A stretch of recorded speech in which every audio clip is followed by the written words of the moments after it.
Мијатата сабота брат Саша ми забележа зашто не го прочитав следниот 25 стих. Да се подсетиме за што стануваше збор. Ке отвориме во Евангелието според Марко, 11 глава. Јас ги читав само 23 и 24 стих, како еден силен Христов предизвик. Марко 11 глава, Марко 11, после случката, после излегувањето од храмот, кога ја забележале смоквата исушена, онаа смоква што Христос ја проколнал предходно,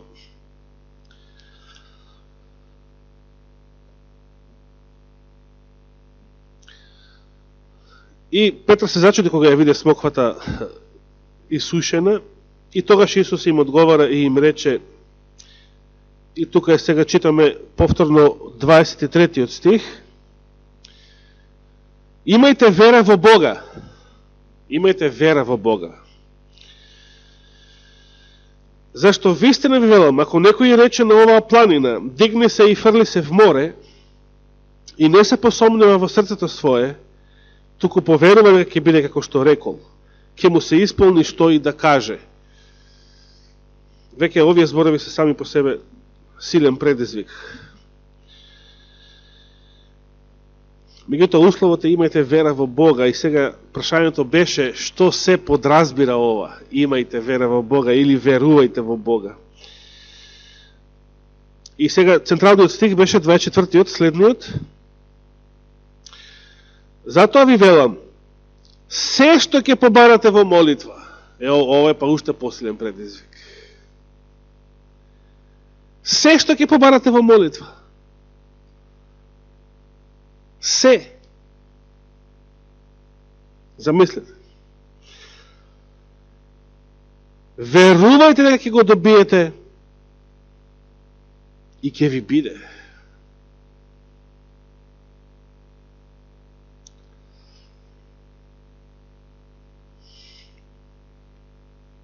И сега тоа беше предизвикот. Што значат овие зборови? Очигледно не можеме да бараме, тука не спаѓаат молитви за грешни работи, како што вели апостол Јаков.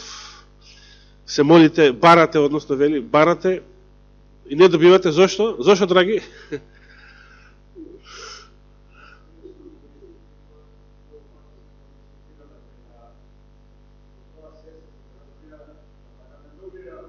Така.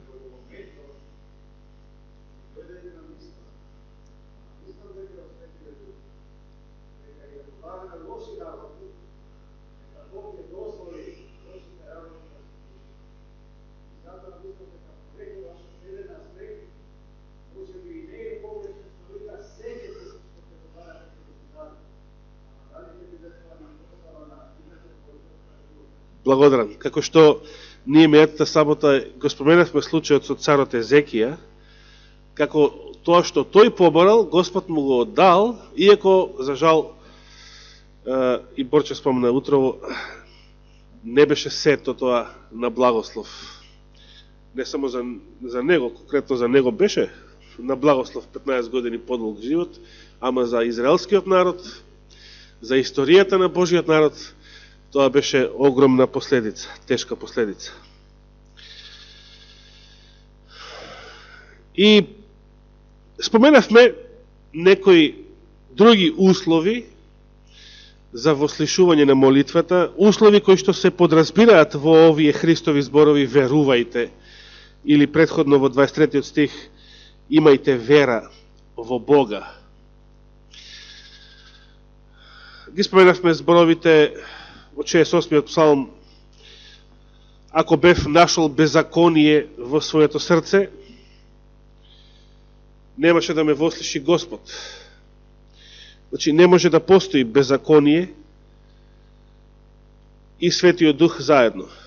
Божјата сила заедно и гревот не може да постојат. Тоа и утрово малку кога го проучувавме случајот со Ананија и Сафира во библиската поука. Зошто за толку да повторам само уште еднаш, зошто за толку ситен грев, толку тешка казна, затоа што Светиот Дух е присутен. Затоа што е многу опасно да се греши и најмалку да се греши во присуство на Божјата слава. Тоа е многу опасно. Затоа, најчесто нашите молитви не се исполнуваат од повеќе причини, но една од причините е затоа што Господ не сака. Односно, не штеди. Дали некој сте размислували дека ако Господ направи чудо какво што би сакале да се случи, например, некој надприродно исцеление, дека со тоа автоматски се зголеми нашата одговорност пред Него. После нема да биде сеедно што размислуваме, што посакуваме, што планираме и така натаму. Нема да биде сеедно. Значи, ако Господ направи чудо, ако се покаже Божјата сила, тоа ќе зголеми нашата одговорност. Ако после тоа грешиме дури и во малку, многу малку, тоа ќе биде страшно нешто. Затоа понекогаш кога ја бараме Божјата сила, значи да паметиме дека бараме оган, кога ја бараме Божјата сила, кога ја бараме Божјата слава, бараме оган. Тоа е Божјата сила. А со било кој оган нема играчка, а камоли со неговиот. Значи, беззаконие, греф, дури и најмал греф, не може да обстојува, да кохабитира или да коегзистира заедно со силата на Светиот Дух.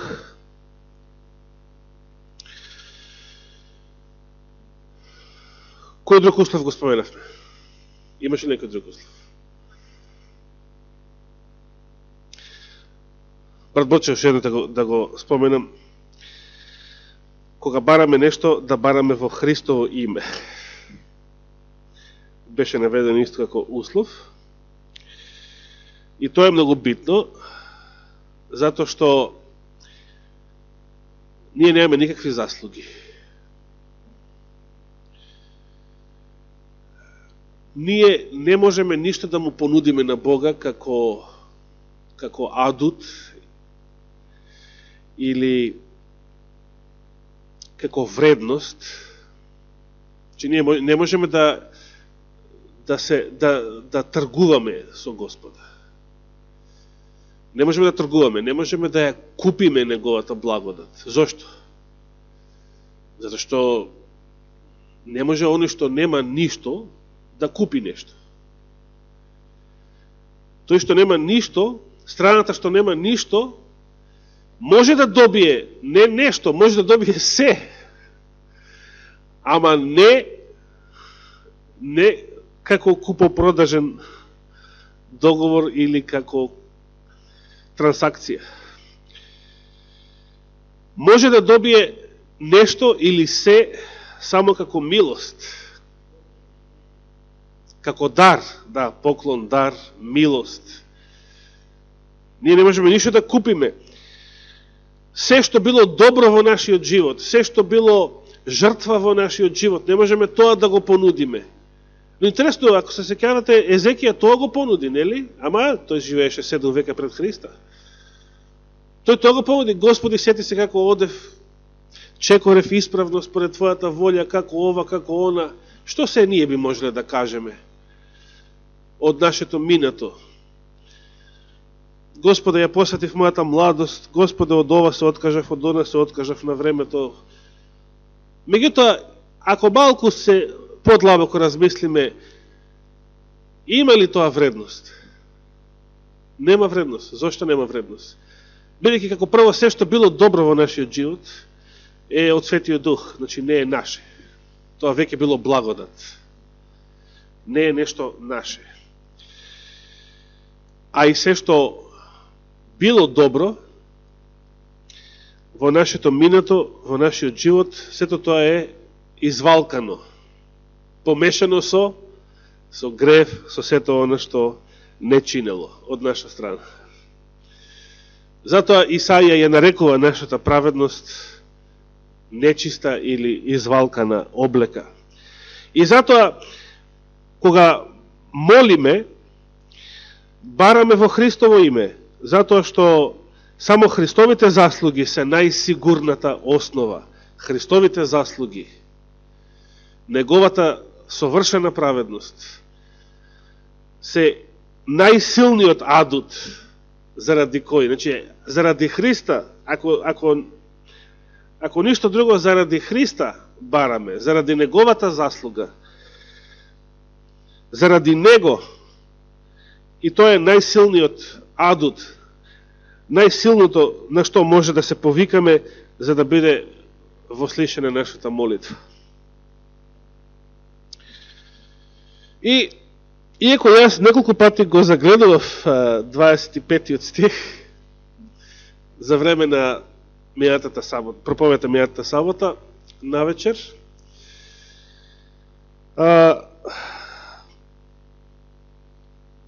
сепак не дојде ред да го прочитам, а Саше Кутриот многу сакаше. Зошто не го прочита? Зошто не?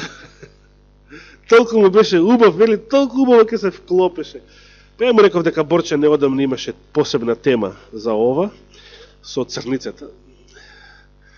Со црницата, да, со дивата смоква, Лука 17 глава, или сикаминовото дрво, и како треба да проштеваме.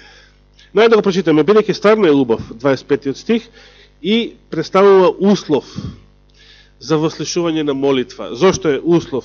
Значи, самиот Исус вели, и кога стоите на молитва, ова е затоа што евреите стоеле. Евреите не клечеле, евреите стоеле. Клечењето е христијанска особина. Апостол Павле пишува, затоа ги преклонувам своите колена. Само она срце кое што ја разбрало жртвата Христова, бесконечното понижување на Божиот Син, чувствува потреба да ја фрли сета своја вредност, сета своја праведност во прав, сета своја гордост, сете своји заслуги во прав, и да се поклони пред Отецот. Но еве, Исус вели, бидејќи овие зборови се кажани пред крстот, бидејќи овие зборови се кажани во еврејското општество, во Старозавет, се уште во важечки старозаветни услови, и кога стоите на молитва, простувајте. Ако имате нешто против некого, па и вашиот небесен Отец да ви ги прости вашите гревови. И на тоа се надоврзува и следниот 26 стих. Ако ли пак вие не простувате, и вашиот небесен Отец нема да ви ги прости гревовите ваши. Зошто е ова битно? Дали се молиме вака, например? Кога се молиме, и приватно кога се молиме, дали, што содржи нашата молитва? Дали се сеќавате според Духот на Пророштво, што најмногу треба да содржи нашата молитва кога се молиме? Благодарност. Најмногу нашата молитва треба да содржи благодарност за тоа што Господ веќе ни го дал. За тоа што веќе сме го примиле. Не да се затрчаме веднаш да го бараме тоа што го сакаме. Иако за жал сме такви. Како што знаеме да бидеме често и нестрпливи, и исплашени, и било што не прави немирни во тој момент. Исто така нашата молитва, значи, треба да го содржи и овој елемент. Независно за што се молиме, треба да се потрудиме, да се сетиме дали има некому нешто што треба да простиме, или некому за нешто што треба да простиме во самата молитва. Ова е битно затоа што ако сакаме нашите гревови да бидат простени, а услов за вослушување на молитвата е што? Да бидеме очистени од нашите гревови, од нашите беззаконија. тогаш и ние да им простиме на оние што нам ни сгрешиле. Ова, кога се работи за молитва, значи не треба да чекаме некој да дојде да ни се извини па да му простиме. Ние во самата молитва простуваме. Че во самата молитва се ослободуваме од тој товар, од таа горчина или можеби омраза, или не можем да го смислам и така натаму заради тоа и тоа што се случило, или не ми е симпатичен, или било што. Во самата молитва простуваме, бидејќи и ние сме такви во Божји очи, грешници, и сакаме да ни биде простено. И се разбира, за ова на друго место Христос кажува и парабола, кажува и други примери, за кои што и порано се зборувало. Денес, во воведните зборови на утринското богослужение, прочитавме еден друг интересен услов за вослушување на молитвата. Беше направена разлика според зборовите од 103 од Псалм 7 стих помеѓу господовите дела кои што ги гледаше израелскиот народ, господовите дела, особено во пустината, и познавањето, од една страна тоа, од друга страна познавањето на неговите патишта. Значи, Мојсей бил на некој начин привилегиран затоа што ги познавал Божите намери, затоа што бил близок со Господа, бил како и Аврам пријател Божи. Да се замислиме една многу проста ситуација, споредба. Замислите дека сега ви треба некој да ви заврши работа во некоја од институциите, например како што на времето сестра Олгица работеше во социјално, или било каде, некој во полиција да работи, или некој оваму, наму, не е битно сега каде, и треба да ви заврши работа. Ви треба врска, значи, ви треба пријателска врска, како што тоа единствено така функционира на Балканов. Во Швейцарија може би не. Сте имале таква потреба? Сте имале потреба? Од некој човек во институција, некој барем малку да интервенира, да ја подбутне, барем да ја забрза процедурата. Искрено имаме такви потреби, нели? Сега, кога има поголеми шанси да ни се заврши работата? Ако тој, од кого сакаме помош, допрва треба да го запознаеме, допрва треба да му се приближиме, допрва треба да се спријателиме, или ако тој веќе ни бил пријател, близок, и тогаш кога не ни требал, веќе сме биле пријатели, сме биле блиски, кога има поголеми шанси да се заврши работа? Се разбира, ако веќе сме пријатели. Значи, не сум ти пријател затоа што ми требаш, туку ако веќе сум ти пријател. Сега обратно, ако некој има потреба од вашата помош, дали сакате некој да ви биде пријател, да ви се умилкува, да ви се додворува, да ви се мота околу вас, само затоа што му требате да му завршите некоја работа? Дали сакате таков пријател? Како размислуваме кога ќе процениме дека некој се мота околу мене, некој ми се упикува само затоа што му требам да завршам некоја работа за него? Че тоа не е пријателство. Сега, дали и ние, ако ние човечки така се чувствуваме и размислуваме, дали и ние сакаме Господ така, да го имаме за таков, да му бидеме пријатели, да го молиме само тогаш кога ни треба нешто? Очигледно и Господ не сака такви молители.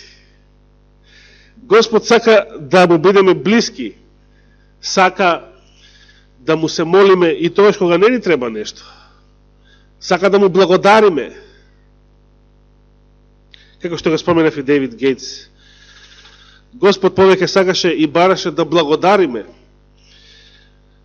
Со вера, без сомнеш, со вера во неговата сила, во Христово име, но многу повеќе да благодариме. Господ сака да му бидем пријатели како што Аврам му беше пријател. И на тој начин, само тогаш, во такви услови, ќе може да се случуваат и Господовите чуда. Не само затоа што ги бараме тогаш кога ни требаат, туку затоа што веќе сме пријатели, веќе сме блиски со Господа. Веќе ни е близок Господ, пријател ни е. И штом ни е веќе близок, може да ни заврши работа. А не му се приближуваме само тогаш кога ни треба да ни заврши работа. Тоа е страшно битен услов за исполнување на молитвата. И денес ќе имаме, се надвам, уште 10 минути време. Би сакал да споменам уште еден битен услов за вослушување на молитвата, а ова е еден од условите кои што мене лично најмногу ми се допаѓале. Ќе отвориме во книгата на Исус Навин. Исус Навин, 10 глава.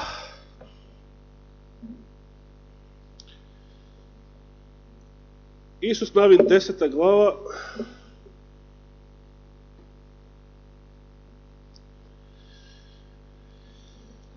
Зборува за победата на Израел под водство на Исус Навин врз аморејските цареви, како што се тука наречени. И тоа е онаа позната славна победа која што се случила каде? Во Гаваон. Да не читаме многу. Еве,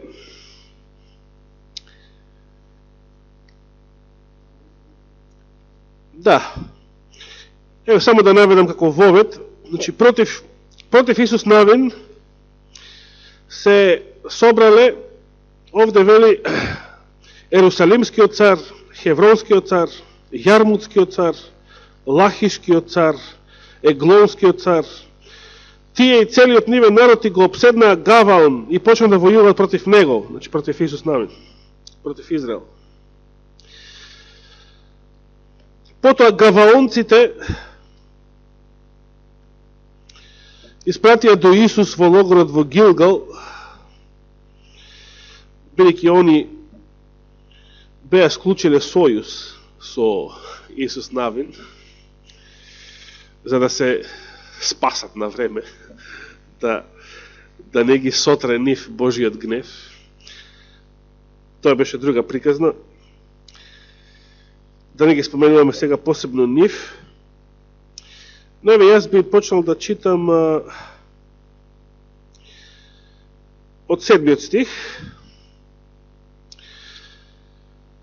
Исус тргна од Гилгал, се вели, тој и со него сите способни за војна, сите израелци способни за војна и сите храбри мажи. А со други зборови, сите мажи. Понатаму, тогаш Господ му рече на Исус, внимавајте, ова нешто Господ ќе го повтори и на цар Саул и на други подоцна во историјата. Не плаши се од нив. Колку цареви и војски беат собрани? Што ги прочитавме во 5 стих. Значи, Ерусалимскиот, Хевронскиот, Јармутски, Лахиш, Еглонски, најмалку 5, значи. 5 војски. Војски на 5 држави против Исус Навин и израелците. Тогаш Господ му рече на Исус, не плаши се од нив. Зошто? Зашто јас ги предадов во твои раце. Знаете, минато време. битката уште не почнала, војските уште не се сретнале, Господ не само на ова место, туку и во други ситуации подоцна низ историјата на израелските цареви им вели: не плаши се, јас веќе ги предадов во твои раце. Какви зборови? И никој од нив нема да остане или да опстане пред тебе. И ги нападна Исус ненадејно, откако целата ноќ беше одел од Гилгал, цела ноќ. Господ ги доведе во забуна од израелците и тие им зададоа тежок удар во Гаваон. Ги гонеа по патот кон Веторон или Бетхорон на еврејски и ги напаѓаа се до Азека и до Македа. Отворете географска карта на Израел, ќе видите кај се наоѓаат овие места. И малце подобро ќе го разберете овој текст. И сега се случува она големо чудо, пошто е познат Гаваон во историјата на Стариот Израел. А кога бегаа од израелците по планините, по падините на Веторонската планина, Господ фрлаше врз нив од небото големи камења, 8 метеори, значи, джиновски, до самиот град Азек, и тие гинеа. Бројот на погинатите од камењата беше поголем отколку на оние што синовите Израелови ги убија со меч во борбата. Повеќе изгинаа од метеорите Господови, отколку од израелските мечеви. 12 стих, дојдовме до тој, клучниот.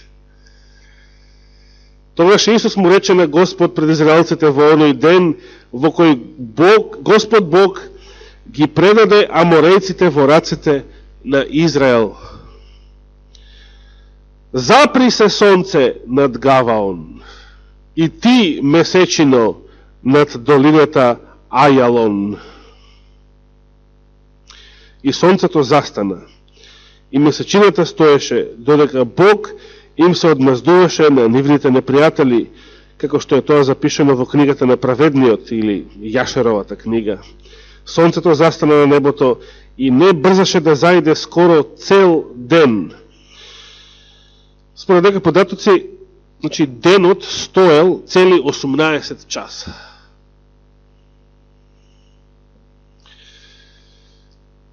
Замислите таква сабота да имате. 18 часа подолг ден.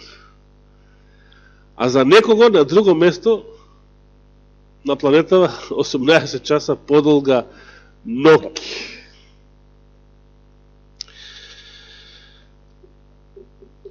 Не би сакал да се занимаваме многу со самото чудо и како тоа било изведено, зашто има разни теории. Не е битно. Не е битно како. Битна е верата во Божјата сила и другото е лесна работа. Би сакал да прочитам еден коментар од Духот на пророштвото во врска со ова чудо. Се наоѓа на 509 страница од книгата Патриарси и пророци, оригиналната страница 509, и тоа е последната страница од главата Лигата или Сојузот со гаваонците, така се вика 47-та глава од книгата. Во врска со овие зборови на Исус Навин, овој повик до сонцето и месечината да застанат, до денот да застане, со други зборови. Елена Вајд пишува и вели: Божиот дух ја вдахнал ова Исусова молитва,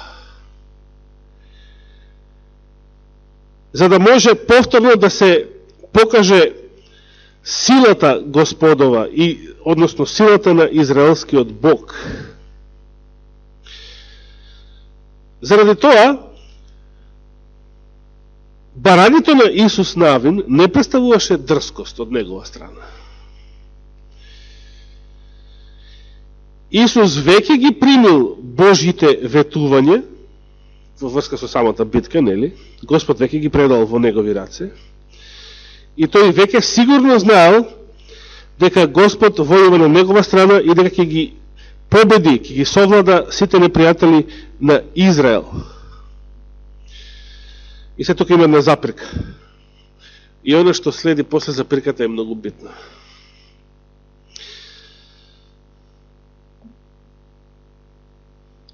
Како би постапиле ние, пред да ја довршам реченицата, како би постапиле ние ако однапред знаеме дека Господ сигурно ќе интервенира во некоја ситуација? Како би постапиле ние?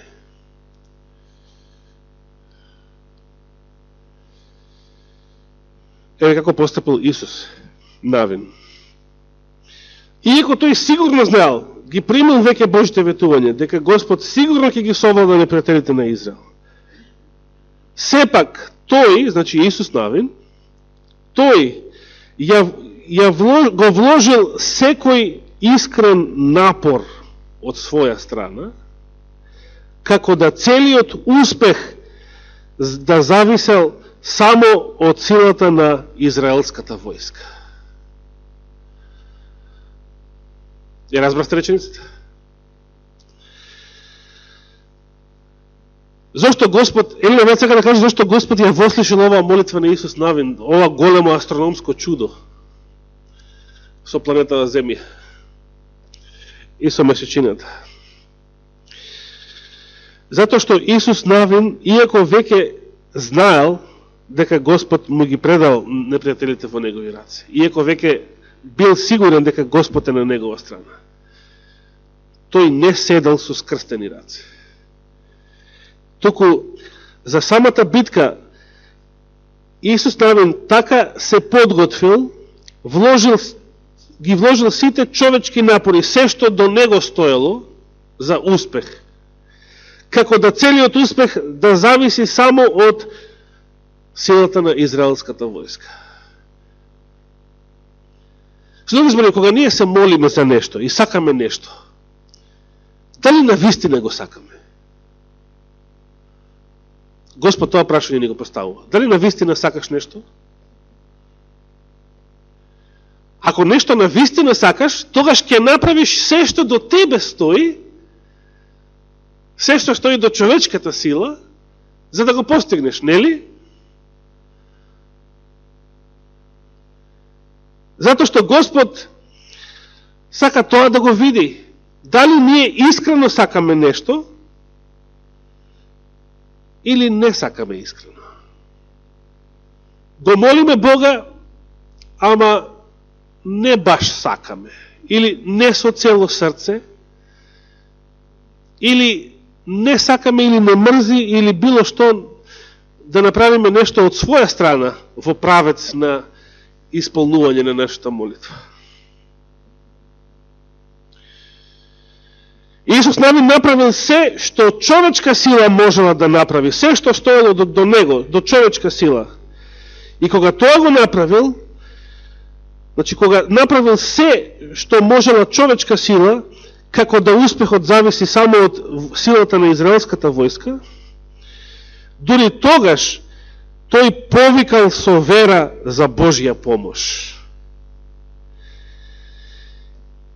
И понатаму продолжува Елена Вајд вели, тајната на успехот, ова е многу важна реченица од овој цитат, тајната на успехот е во сојузот или единството на Божјата моќ со човечките напори. С други зборови, ако сакам Господ да направи чудо, да ја покаже својата сила, што правам јас за таа иста цел од своја страна? Што правам јас? Дали постои нешто што човечката сила, човечката мудрост, дали постои нешто јас можем да го направам, да придонесам за тоа? Или само чекам со скрстени раце Господ да интервенира? Само Божја сила, без човечкиот напор. Тајната на успехот представува во единството на Божјата моќ со човечката сила. И продолжува ли да вели, оние кои што ги постигнуваат најголемите резултати најголемите резултати се оние кои што се подпираат на семокната мишка или семокната рака. И понатаму се цитира стихот 12 што го прочитавме: застани сонце над Гаваон и ти месечино над долината Ајалон. И продолжува Леваит, коментира и вели: ова е човекот кој што, мислејќи на Исус Навин, кој што со часови лежел испружен на земјата, молејќи се уште во кампот во Гилгал, пред да тргне, значи таа цела ноќ да маршира со војската до Гаваон. Уште пред да тргне, Исус Навин се молел за ова и како резултат на таа молитва Господ му се јавува и му вели: не се плаши, веќе ги предадов во твоите раце. И понатаму онаа позната реченица: луѓето од молитва се луѓе од сила, завршува Елена Вајт, или силни, мокни луѓе. Но што беше тајната на успехот на Исус Навин? Тој не само се молеше со вера, и се молеше упорно, со часови, се вели. Колку ние сме спремни да се молиме со часови за нешто? Туку направи и се што стои до човечка моќ, се што стои до него. Го вложил секој можен човечки напор, како да успехот зависи само од човечка сила. А дури потоа, кога тоа го завршил, кога направил се што човечка моќ може да направи, дури потоа се испружил во молитва и побарал Божја сила, како да целиот успех зависи само од Бога. Нека му е фала и слава вечно. Амин.